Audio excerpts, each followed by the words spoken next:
guys, welcome back to my channel and you're watching pregnancy and baby care।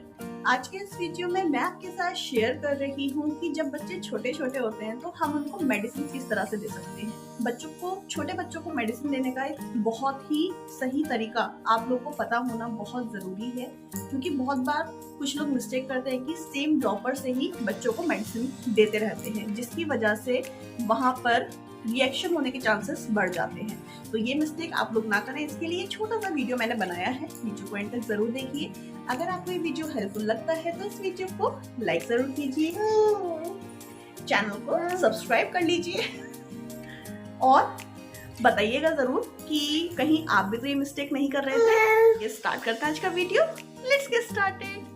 इस video में मैं आपको दिखाऊंगी कि मैंने अपने बच्चे को दवाई किस तरह से दिया करती थी, कैसे उसको एंजॉयबल बनाती थी कि बच्चे मज़े मज़े में दवाई भी पी लें और रोएं भी ना, और साथ साथ ये भी बताऊंगी कि कुछ लोग क्या क्या गलतियां करते हैं। तो यहाँ पर आप देख सकते हैं, जब भी मैं अपनी बच्ची को दवाई देती थी सबसे पहले मैं एक प्लेट लेकर आती थी, प्लेट और उसके बाद एक कटोरी में पानी। प्लेट लेने का रीज़न ये है कि जितनी भी मेडिसिन होती थी वो सब कुछ मैं एक प्लेट में रख लेती थी। मैं डायरेक्टली बेड के ऊपर कभी भी नहीं रखती थी, क्योंकि हम कितनी भी केयर से दवाई दे लें लेकिन बहुत बार चांसेस होते हैं कि वो शीशी पलट जाती है, उलट जाती है और वो सारी की सारी हमारे बेड पर गिर जाती है। और बच्चे तो अक्सर जब छोटे होते हैं तो बेड पर होते हैं या कॉट में होते हैं, तो ये गलतियां ना हो इसके लिए प्लेट का यूज़ ज़रूर कीजिए। फिर मैं क्या करती थी, क्योंकि अभी रव्या छोटी है, ये केवल 2 मंथ्स की है, तो अभी ये पलट नहीं सकती है, केवल जिस जगह लिटाया है उसी जगह लेटी रहेगी। तो मैं क्या करती हूँ, जितनी भी इसकी मेडिसिन होती थी उन सभी शीशियों को खोलकर इस प्लेट में रख लेती थी। कभी भी ऐसा नहीं करती थी कि शीशी ली और उसको बेड पर रख दिया, ऐसा कभी भी मत कीजिए, क्योंकि बहुत बार चांसेस होते हैं कि वहाँ पर मैसअप हो जाए। तो यहाँ पर आप देख सकते हैं कि जो भी मेडिसिन्स की शीशियाँ हैं वो हमेशा एक तो जिस बॉक्स में आती हैं, जो इसका पैकिंग होती है उसी में रखिए, ताकि आपको इजी हो जाए, आपको पता रहे कि कौन सी मेडिसिन किस चीज़ के लिए है। फिर यहाँ पर आप देखिए कि मैं किस तरह से इससे बातें करते हुए इसको ड्रॉप्स पिलाती थी। छोटे बच्चे अगर और भी हैं आपके घर में तो वो भी बहुत ज़्यादा इस एक्टिविटी को फन वे बना सकते हैं। यहाँ पर मेरी भांजी है, तो ये रव्या को मीन्स अपनी छोटी सिस्टर को दवाई पिलवाती थी हर इवनिंग। तो यहाँ पर आप देख सकते हैं ये बहुत ही आराम से दवाई पी रही है। और इस चीज़ का भी आपको ध्यान रखना है, ऐसा ना हो कि बच्चे ने मुंह खोला और आपने तुरंत वो ड्रॉप से एकदम उसके मुंह के अंदर डाल दिया। ये गलती भी मत कीजिए, क्योंकि इससे बच्चे के अटकने के चांसेस रहते हैं। तो जब बच्चा हल्के हल्के मुंह खोलता है उसी में से आप ड्रॉपर की सहायता से उसको ड्रॉप कीजिए हल्के हल्के। जब उसके मुँह की दवाई ख़त्म हो जाए तभी उसके बाद आपको बाकी दूसरा ड्रॉपर ड्रॉप करना है। जब आप एक मेडिसिन दे लेते हैं तो वही सेम ड्रॉपर आपको दूसरी मेडिसिन के लिए यूज़ नहीं करना है, क्योंकि इनसे क्या होता है कि दवाइयाँ आपस में मिक्स हो जाती हैं और फिर वहाँ पर रिएक्शन होने के चांसेस बढ़ जाते हैं। तो यहाँ पर आप देख सकते हैं कि एक दवाई ख़त्म हो गई है। अब मैं क्या करती हूँ कि इस ड्रॉपर को हमेशा पानी से वॉश कर लेती हूँ। मीन्स अगर इसके अंदर पहली वाली दवाई थोड़ी बहुत भी लगी रह गई थी तो वो पानी में क्लीन हो जाती है और अब हमारा ड्रॉपर अगेन यूज़ करने के लिए तैयार है।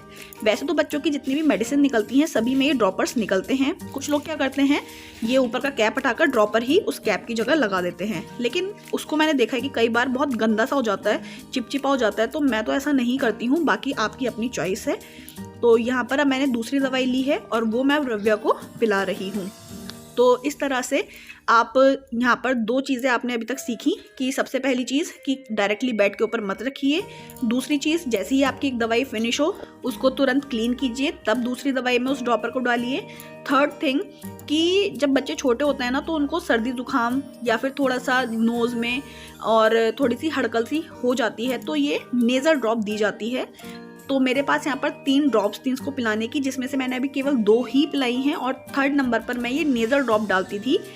तो नेज़ल ड्रॉप डालने का 3rd नंबर का रीज़न ये है कि जब हम नेज़ल ड्रॉप डालते हैं जो नाक के थ्रू जाता है तो हमारे गले में भी उसका टेस्ट आता है। बच्चे को कड़वा ना लगे इसके लिए मैं एक लास्ट वाली ड्रॉप बचा के रखती थी और लास्ट में एक ड्रॉप पिला देती थी बच्चे को, ताकि बच्चे का मुँह भी कड़वा ना हो। और ये ड्रॉप्स तो आपको पता ही है कि मीठी होती हैं, तो इस तरह से मैं इसको मेज़र करके ये ड्रॉप्स पिलाती थी। अब नेक्स्ट वेरी इंपॉर्टेंट पॉइंट कि जो भी ड्रॉप्स आप दे रहे हैं इन सब का मेजरमेंट होता है। इस चीज़ को आप हमेशा खास ध्यान रखिए, जितनी डॉक्टर ने आपको सजेस्ट की है उतनी ही ml, उतने ही 0.0 ml आपको अपने बच्चे को देने हैं। कभी भी ज़्यादा या कम अपनी मर्जी से मत कीजिए। टाइम टू टाइम बच्चे को रूटीन चेकअप के लिए लेकर जाइए। यहाँ पर मैं आपको बता देती हूँ कि ये मेडिसिन कौन कौन सी हैं। इसमें एक है विटामिन डी, एक कैल्शियम की है और एक मल्टीविटामिन्स की है। तो अगर आपका बच्चा बिल्कुल ओके भी है तब भी ये 2-3 मेडिसिन बच्चे की चलती हैं ताकि किसी भी विटामिन की डेफिशिएंसी ना हो, मीन्स किसी भी विटामिन की कमी ना हो। अब नेक्स्ट वेरी इंपॉर्टेंट पॉइंट, जब बच्चे ने सारी दवाई पी ली है तो एक कपड़ा गीला करके उसके फेस को ज़रूर क्लीन कर दीजिए। उसके फेस के चारों तरफ चिपचिपा नहीं रहना चाहिए। अब यहाँ पर इसने सारी दवाई पी ली है, इसको मैं हल्का हल्का सा खिलाती हूँ और फिर इसके बाद मैं इसको एक बार उठाकर इस तरह से बर्फ यानी कि डकार ज़रूर दिलवाती हूँ ताकि जितनी भी दवाई इसने पी है वो सारी की सारी अंदर चली जाए।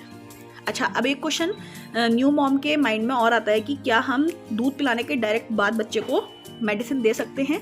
Then it is completely safe. Doctor से मैंने इस चीज़ के लिए पूछा था, बट फिर भी एज अ प्रिकॉशन मैं क्या करती हूँ कि जब फीड कराती हूँ उसके कम से कम 10 से 15 मिनट के बाद ही मैं अपने बच्चे को मेडिसिन देती हूँ, या फिर अगर मैंने अभी मेडिसिन दी है तो उसके 15 मिनट बाद ही मैं इसको फीड कराती हूँ। तो आप भी ये प्रिकॉशंस ले सकते हैं। नेक्स्ट पॉइंट कि अब जब ये सारा काम हो गया है तो जिस ड्रॉपर से आपने बच्चे को दवाई पिलाई थी उसको हमेशा क्लीन करने के बाद ही रखिए। आप उसे ऐसे ही गंदा मत छोड़िए, अदरवाइज उसमें चींटी, मक्खी, मच्छर लगते हैं जो बच्चे में और भी ज़्यादा इन्फेक्शन डाल सकते हैं। तो इस चीज़ का खास ध्यान रखिए, साफ सफाई का आपको खास ध्यान रखना है। एंड आई होप कि इस वीडियो में आपने सीखा होगा कि बच्चे को दवाई देने का प्रॉपर तरीका क्या है और क्या मिस्टेक्स आप लोगों को नहीं करनी चाहिए। अगर वीडियो पसंद आए तो लाइक कीजिए, न्यू मॉम्स के साथ शेयर कीजिए एंड कमेंट सेक्शन में अपना फीडबैक ज़रूर दीजिए।